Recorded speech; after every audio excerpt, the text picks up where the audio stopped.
Hello हमारे YouTube family. जैसा कि आप लोग बोर्ड पे देख ही रहे होंगे कि टेंस का जो है आज हमारा जो टॉपिक जो है टेंस के बारे में। आप लोग टेंस तो पढ़े ही होंगे, डेफिनेटली पढ़े होंगे, लेकिन टेंस के 3 प्रकार पढ़े होंगे। लेकिन आज मैं आपको बताऊंगा कि टेंस के 3 ही क्यों प्रकार होते हैं, 4 क्यों नहीं होते हैं, 5 क्यों नहीं होते हैं, 6 क्यों नहीं होते हैं। ठीक है, आप सिंपल सा इस मतलब कि ये चीज़ जानने के लिए आपको देखिए, टेंस का हिंदी होता है काल। क्या होता है? काल होता है।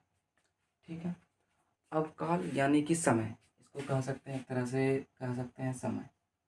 ठीक है, समय।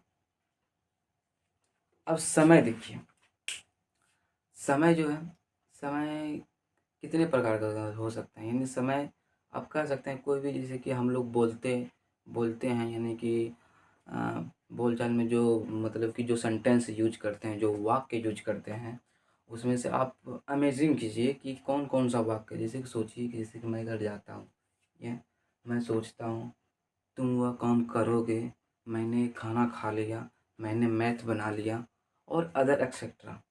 अदर आप सेंटेंस सोच सकते हैं।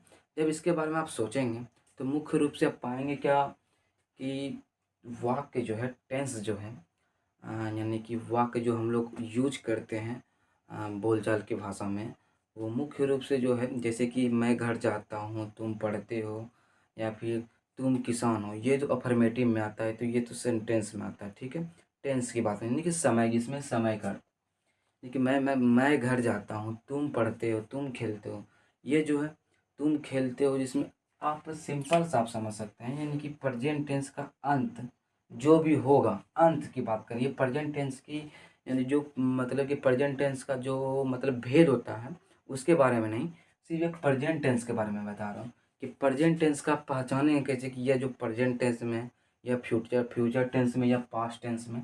तो आप सिंपल समझिए कि प्रेजेंट टेंस का जो अंत होगा, यानी कि प्रेजेंट टेंस का जो भी वाक्य का अंत होगा, उसमें क्या होगा कि ता लगा रहेगा, सॉरी ता नहीं, या है लगा रहेगा, है से अंत होगा, है, हाउ, यानी कि आदि, एक्सेट्रा, ये सब लगा रहेगा।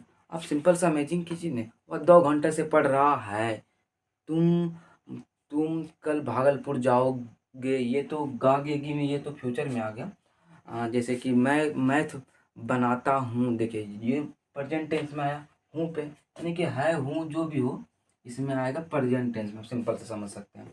और ये अमेजिंग भी कीजिए, जैसे कि ये प्रेजेंट टेंस में आ गया।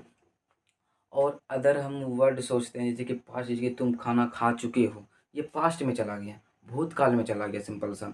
इसीलिए भूतकाल, यानी कि ये पूर्ण रूप से हम कह सकते हैं कि प्रेजेंट टेंस जो है, present tense, past tense, future tense, हम लोग जो भी वाक्य यूज करते हैं वो मुख्य रूप से वर्तमान काल में होता है। और भूतकाल में, जैसे कि तुम, मैंने, या मतलब मैंने एग्ज़ाम दे दिया, या तुम लोगों की एग्ज़ाम हो गई थी, जैसे कि मैं जो पटना जा चुका था, ये सब जो है डेफिनेटली जो है पास्ट टेंस में आता है, यानी कि भूतकाल, यानी कि बीता हुआ समय आप कह सकते हैं। अब देखिए फ्यूचर में, फ्यूचर फ्यूचर आप देखिए इसमें, इसका पास्ट का पहले देख लीजिए कि पास्ट को पहचानें कैसे। पास्ट का मतलब पास्ट टेंस का जो है, पास्ट टेंस का जो जो भी अंत होगा वाक्य का, पास्ट टेंस की बात बता रहे हैं, पास्ट टेंस की क्या होगा, मतलब इसका वाक्य का अंत, जैसे कोई भी अगर हम सेंटेंस लिखा रहेगा तो उसको हम पहचानेंगे कैसे। जैसे देखिए पास्ट टेंस का अंत जो होगा या से होगा, या से, या फिर जैसे मैंने खाना खाया, तुमने मतलब जो है ना भागलपुर गया, तुम भागलपुर गया, जैसे या फिर था, ईटीसी, एक्सेट्रा हो सकता है, यानी कि बीता हुआ, जिस वाक्य से जो हम लोग को जो है ना, मतलब कि बीता हुआ, मतलब कि बीता हुआ कह सकते हैं, बीता हुआ सेंटेंस, यानी बीता हुआ बात का अनुभव, मतलब कि पता चले, कह सकते हैं एक तरह से। अब फ्यूचर, जैसे कि आप लोग भी जो है ना यूज करते हैं कि नहीं, तुम लोग जो है ना अपना फ्यूचर ट्राई करो, अपने अभी पढ़ने का मतलब कि एज है, इसीलिए मतलब फ्यूचर में आप लोग यूज भी करते होंगे, बोलते भी होंगे। फ्यूचर से आप समझिए कि नहीं, फ्यूचर जो फ्यूचर आने वाला भविष्य, भविष्य आप सिंपल तो समझ सकते हैं भविष्य के बारे में।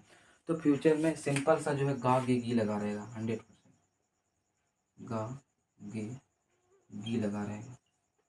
ठीक है, अब देखिए प्रेजेंट टेंस जो है, प्रेजेंट टेंस का ये सभ्य का जो चार चार भेद होता है, यानी कि प्रेजेंट का भी चार होता है, पास्ट का भी और फ्यूचर का भी।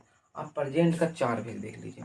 प्रेजेंट का क्या, देखिए प्रेजेंट का चार भेद देख लेते हैं इसी में से। देखिए पहला जो भेद होता है, पहला पहला जो प्रेजेंट इंडेफिनिट होता है, तो हम सिंपल से सिर्फ इंडेफिनिट लिखते हैं,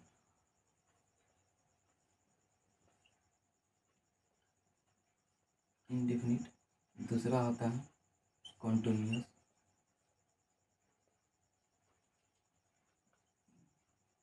तीसरा होता है परफेक्ट,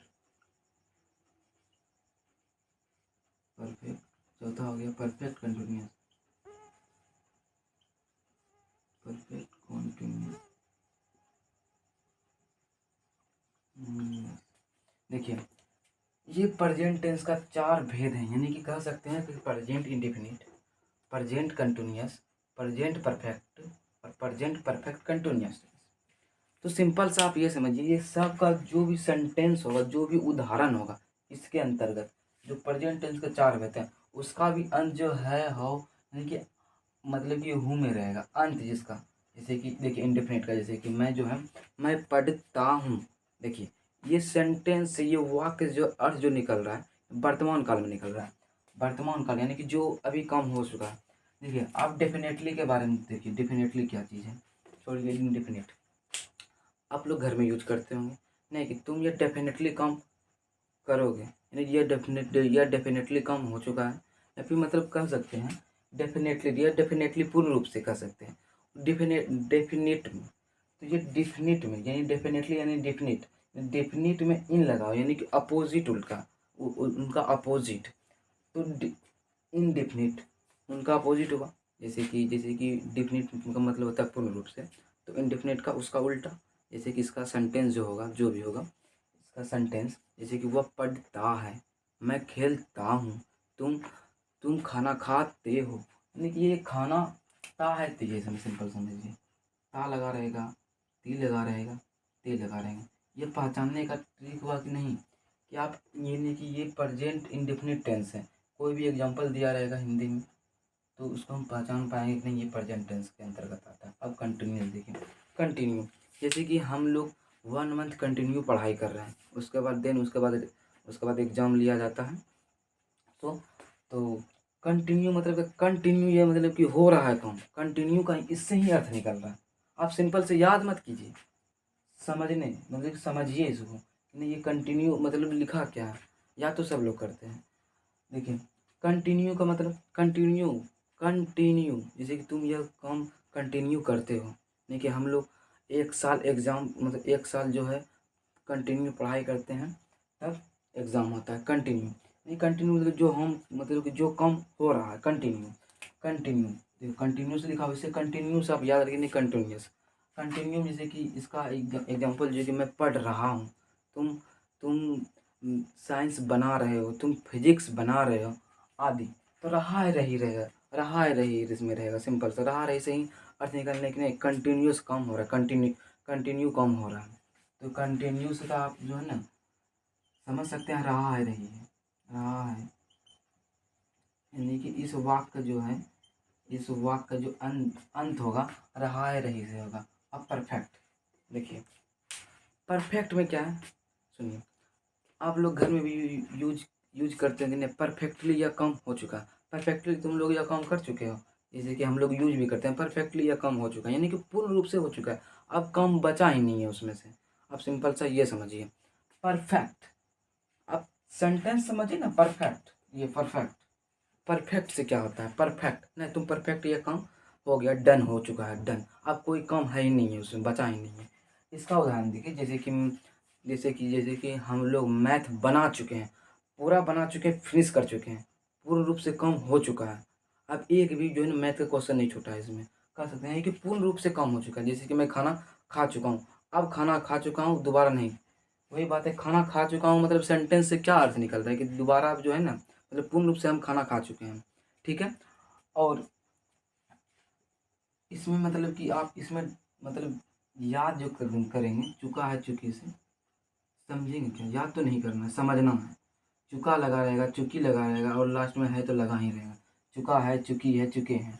अब परफेक्ट कंटिन्यूअस। अब देखिए परफेक्ट कंटिन्यूअस क्या है, अब ये यानी कि ये एक्स्ट्रा आ गया है, आप समझ सकते हैं। परफेक्ट के बारे में जाने हैं, परफेक्ट में क्या है, कंटिन्यूअस यानी कंटिन्यू कम हो रहा है। इसमें सिंपल सा आप समझ सकते हैं, समय, इसमें समय रहेगा, याद करिए, और समय, और लास्ट में है तो लगा रहे करेगा, क्या है कि ये प्रेजेंट टेंस का यानी कि ये भेद है, तो है तो डेफिनेटली लगा रहेगा ही। तो आप सिंपल सा आपको समझ सकते हैं कि परफेक्ट कंटिन्यूअस टेंस जो है इसमें समय रहेगा, सिंपल सा। जैसे कि तुम 2 घंटे से पढ़ते आ रहे हो, मैं 4 घंटे से मैथ सॉल्व करते आ रहा हूँ, एक्सेट्रा, इसमें जो है यही सब आएगा। सो आपको ये वीडियो पसंद आया होगा। सो मैं मिलता हूँ आपको नेक्स्ट वीडियो में, जिसमें ये टॉपिक रहेगा कि पास्ट टेंस को यानी कि पास्ट टेंस पहचानेंगे कैसे, पास्ट टेंस का ये जो भेद होता है इसका पहचानने का तरीका और ट्रिक। So that's all.